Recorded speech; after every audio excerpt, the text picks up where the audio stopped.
Friends, आज हम बात कर रहे हैं वोडाफोन आइडिया की। वोडाफोन आइडिया के शेयर में आज ज़बरदस्त गिरावट हो रही है और इस गिरावट के पीछे जो वजह बनी है वो है इसका क्वार्टर 4 का रिजल्ट। क्वार्टर 4 के रिजल्ट के अंदर बहुत ही ज़्यादा लॉस दिखाया गया है, जितनी संभावना नहीं थी उससे ज़्यादा लॉस दिखाया गया और इसी वजह से निगेटिव माहौल बन गया। साथ में कंपनी की तरफ से एक बड़ा स्टेटमेंट दिया गया, उस स्टेटमेंट ने भी निगेटिव वातावरण बना दिया। तो क्या है उस स्टेटमेंट के अंदर, कंपनी की तरफ से क्या क्या कहा गया है और जो फंड रेजिंग का जो प्लान बनाया गया था क्या वो आगे जाके फुलफिल हो सकता है, क्या वोडाफोन आइडिया के दिन पलट सकते हैं। और फ्रेंड्स, सबसे बड़ी बात, बहुत सारे ब्रोकरेज हाउस की तरफ से भी वोडाफोन आइडिया के शेयर को लेकर राय निकल के आ रही है। तो क्या है उनकी राय, क्या इस समय वोडाफोन आइडिया के अंदर निवेश किया जा सकता है या फिर इस स्टॉक में से अब निकलने का समय आ चुका है। क्या आने वाले समय में ये मल्टीबैगर स्टॉक बन सकता है या फिर हमारी रकम को पूरा शून्य कर सकता है। तो सारी की सारी संभावना इस वीडियो के माध्यम से तलाशेंगे और जानने की कोशिश करेंगे कि इतनी बड़ी जो गिरावट हो रही है क्या ये गिरावट थम सकती है और आगे फिर से तेजी का माहौल बन सकता है। क्या है इस रिजल्ट के अंदर बड़ी बातें, साथ में वोडाफोन आइडिया के जो मैनेजमेंट जो अपनी तरफ से स्टेटमेंट दिया उसको भी हम डिस्कस करेंगे। सारी की सारी संभावना इस वीडियो के माध्यम से तलाशेंगे। लेकिन फ्रेंड, उससे पहले अगर आप पहली बार हमारे चैनल पे आए तो चैनल को सब्सक्राइब कर दीजिए, एक बेल आइकॉन दबा दीजिए ताकि जब भी नया वीडियो बने पहला नोटिफिकेशन आपको मिले। वीडियो पसंद आए तो लाइक शेयर जरूर कीजिए। चलो फ्रेंड, वीडियो स्टार्ट करते हैं। मैं हूँ आपका दोस्त SB दवे और हमारे अपने चैनल ऑनलाइन कमाई में आपका बहुत बहुत स्वागत है। फ्रेंड्स, सबसे पहले हम आज के कारोबार को डिस्कस कर लेते हैं। अभी 11 बजे के आसपास का टाइम है। स्टॉक ओपन हुआ 9 पर, हाई बनाई 9.45 की और लो बनाया 8.50 का और अभी स्टॉक ट्रेड कर रहा है 9.15 पर, करीब 8.04% डाउन पर। बहुत बड़ी गिरावट है। वॉल्यूम को भी एनालिस कर लेते हैं।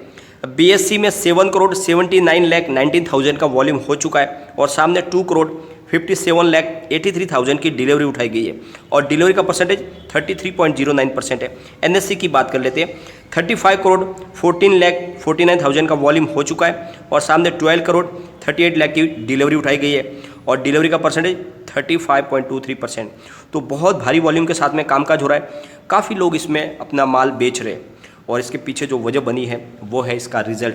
क्वार्टर 4 का रिजल्ट आ चुका है और रिजल्ट बिल्कुल आशा के अनुरूप नहीं है, बहुत ही ज़्यादा लॉस दिखाया गया है। कंपनी ने क्वार्टर 4 के दौरान 7,023 करोड़ रुपीज़ का लॉस दिखाया है। साथ में कंपनी के रिवेन्यू में भी करीब 12% की गिरावट हुई है जो 9,608 करोड़ रहा है। आशा के अनुरूप नहीं है और इस रिजल्ट ने सबको निराश कर दिया। क्वार्टर 3 में कंपनी का नेट लॉस 4,589 करोड़ था। तो क्वार्टर 4 में लॉस, उससे ज़बरदस्त लॉस में बढ़ोतरी हुई है जो एक बड़ी चिंता का विषय है। परंतु इस रिज़ल्ट ने एक माहौल निगेटिव बना जरूर दिया है और इस वजह से आगे संभावना इसमें और गिरावट की बन सकती है। तो फ्रेंड्स, मैनेजमेंट के स्टेटमेंट पे जाने से पहले एक बार ब्रोकरेज हाउस की राय जान लेते हैं। तो ब्रोकरेज फर्म GS ने इस स्टॉक पर बिकवाली की सलाह दी है और उनका कहना है कि इसको आपको बेचना चाहिए। इसका टारगेट 3 रुपीज़ का सेट किया है। उनका कहना है कि क्वार्टर 4 में रिवेन्यू मार्केट शेयर में 1.30% की कमी नजर आई है। कंपनी को अप्रैल 2022 तक करीब 23,400 करोड़ रुपीज़ के शॉर्टफॉल का सामना करना पड़ सकता है। तो उसकी तरफ से उन्होंने बिल्कुल मायूस कर दिया है। GS का कहना है कि ये स्टॉक बहुत ज़्यादा गिरने वाला है और CLSA की तरफ से भी राय निकल के आई है। CLSA ने अंडर परफॉर्म की रेट दी है और टारगेट इसका 10 रुपीज़ का सेट किया। उनका कहना है कि रिवेन्यू और एबिटा अनुमान से कम है और इनके सब्सक्राइबर में कमी अनुमान के मुताबिक ही है। वही AGR में फाइनेंशियल संकट नज़र आ रहा है। तो सबसे बड़ी बात यह है कि जो ब्रोकरेज फर्म GS की तरफ से कहा जा रहा है कि इसकी प्राइस 3 रुपये हो जाएगी, तो ऐसा हमें नहीं लग रहा है। यह जरूर है कि इस क्वार्टर 4 के रिजल्ट के बाद एक चिंता का कारण बन गया है और ऊपर से जो बहुत ही निगेटिव स्टेटमेंट दिया गया है मैनेजमेंट की तरफ से, उसकी वजह से भी माहौल निगेटिव बन गया है। लेकिन फिर भी इसकी जो प्राइस है फ्रेंड वो 3 रुपये तक नहीं जाएगी। लेकिन फिलहाल जिस तरह से माहौल बन गया उससे हिसाब से इसमें जो तेज़ी बनी थी वो भी अभी रुकेगी और स्टॉक काफ़ी समय तक 8 से लेकर 11 के बीच में आपको ट्रेड करता हुआ दिखाई देगा। इस लेवल में ही आपको मिलेगा और इससे ज़्यादा अभी बड़ी इसमें संभावना बाकी कम दिख रही है। फ्रेंड्स, इस रिजल्ट के साथ में कंपनी की तरफ से स्टेटमेंट दिया गया फंड रेजिंग को लेकर, उसको भी हम जरा डिस्कस करेंगे। तो वोडाफोन आइडिया के फंड रेजिंग प्लान को झटका लग सकता है। VI के ऊपर करीब 1.8 लाख करोड़ रुपीज़ का कर्ज का बहुत बड़ा पहाड़ है।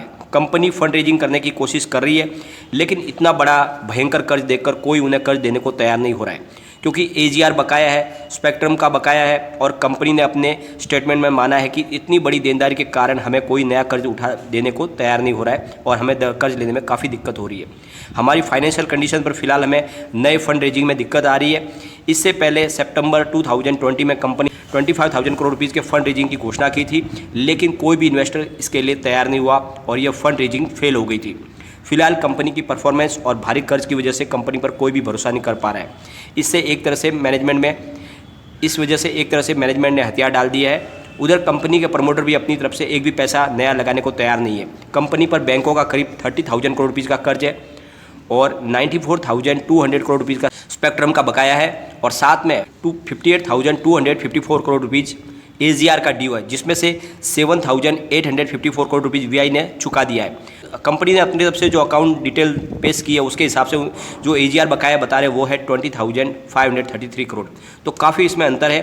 कहा जा रहा है सरकार की तरफ से कि आपको 58,254 करोड़ चुकाना है, जबकि VI का कहना है कि हमारा जो बकाया है वो मात्र 21,533 करोड़ का है। तो काफ़ी ये मामला पेचीदा बना हुआ है और इसके ऊपर अभी भी इस मामले को पेंडिंग है, चल रहा है। इसमें अभी तक कोई इसके ऊपर कार्रवाई हुई नहीं है। आने वाला जो समय है वो कंपनी के लिए और मुसीबत भरा साबित होगा, क्योंकि फाइनेंशियल ईयर 2022 में बड़े पेमेंट चुकाने की उनको शुरुआत करनी होगी। AGR भी उनको चुकाना होगा, क्योंकि 10 साल की इंस्टॉलमेंट बनाई गई है।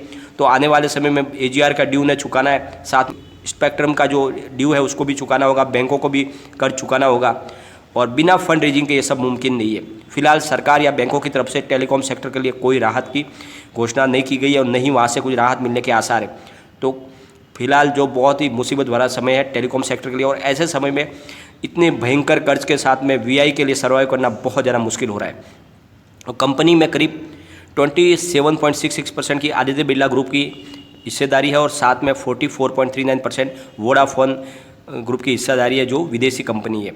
और फिलहाल दोनों ने मर्जर किया था अपने आप को आगे लेके जाने के लिए, नंबर 1 बनाने के लिए, लेकिन हुआ इसका उलट। दोनों का मर्जर होने के बाद बहुत ही ज़बरदस्त कारोबार में गिरावट हुई और ये कंपनी तीसरे नंबर की इंडिया की कंपनी बन गई और फिलहाल लगातार इनके सब्सक्राइबर में कमी हो रही है, कारोबार में गिरावट हो रही है और लॉस लगातार बढ़ रहा है। बहुत ही भयंकर लॉस है और इस वजह से इस शेयर और इस कंपनी के ऊपर बहुत ज़्यादा मुसीबत के बादल खड़े हो गए। और जिस तरह से स्टेटमेंट दिया गया है कंपनी के मैनेजमेंट की तरफ से, तो जो फंड रेजिंग है वो इनके लिए बहुत ज़्यादा मुश्किल हो रही है। कोई भी उनमें नया निवेश करने को तैयार नहीं है, न बैंकें इन्हें राहत देने को तैयार है। बैंकों का ऑलरेडी बहुत ज़्यादा कर्ज है, कोई भी उनमें नया कोई भी लोन देने को तैयार नहीं है और इसी वजह से आने वाले समय में कंपनी और भी ज़्यादा मुसीबत भरा समय आ सकता है। लेकिन एक बात का ध्यान रखें फ्रेंड, जिस तरह से ये टारगेट दिए जा रहे 3 रुपीज़ के काफ़ी पहले भी दिए गए थे, लेकिन वहाँ तक प्राइस नहीं गई, तो ज़्यादा आपको इसमें चिंता करने की जरूरत नहीं है, इतनी प्राइस नहीं गिरेगी। लेकिन जो हमने सोचा था कि इसके Q4 के रिजल्ट के बाद में अगर पॉजिटिव थोड़ा रिजल्ट आया तो इसमें तेज़ी की जो संभावना बनेगी उस पर ब्रेक लग गया है। फिलहाल स्टॉक आपको 10 रुपये से नीचे ही ट्रेड करता हुआ नजर आएगा। तो फिलहाल इसमें मेरी राय यह है कि आप इसमें अपना जो भी इन्वेस्टमेंट नया ऐड न करें, लेकिन जो भी आपका इन्वेस्टमेंट है उसमें लॉस बुक न करें। इसमें जैसे ही थोड़ा सा माहौल शांत होगा, फिर से फंड रेजिंग की जब कोशिश शुरू होगी तो कुछ प्राइस बढ़ सकती है, तो उस हिसाब से संभावना तय की जा सकती है। फिलहाल स्टॉक की प्राइस तो ऑलरेडी बहुत ही ज़्यादा कम है, इससे ज़्यादा बहुत बड़ी गिरावट की इसमें कोई संभावना नहीं है। तो ये जैसे ही माहौल सही बनेगा तो इसमें प्राइस में ज़रूर बढ़ोतरी होगी। और कंपनी ने अगर एक बार अपने फंड रेजिंग के प्लान को अगर पास करवा लिया कहीं से और कंपनी में अगर नया फंड ऐड हो गया तो डेफिनेटली इस कंपनी के दिन बदल जाएंगे और फिर ये stock definitely multi bagger stock बनेगा। लेकिन उसके लिए हमें इंतजार करना होगा फंड रेजिंग की, हमें इस पर वेट एंड वॉच करना होगा कि आने वाले समय में अगर कंपनी का फंड रेजिंग होगी तभी आगे इसके लिए पॉजिटिव माहौल बन सकता है। लेकिन फ्रेंड, कोई भी इन्वेस्टमेंट करने से पहले अपने फाइनेंशियल एडवाइजर से एक बार एडवाइस ले लें या अपना खुद का रिसर्च करें, क्योंकि मैंने वीडियो आपके एजुकेशनल पर्पज़ के लिए ही बनाया। वीडियो पसंद आए तो लाइक शेयर जरूर कीजिए और चैनल को सब्सक्राइब कर दीजिए। Thank you.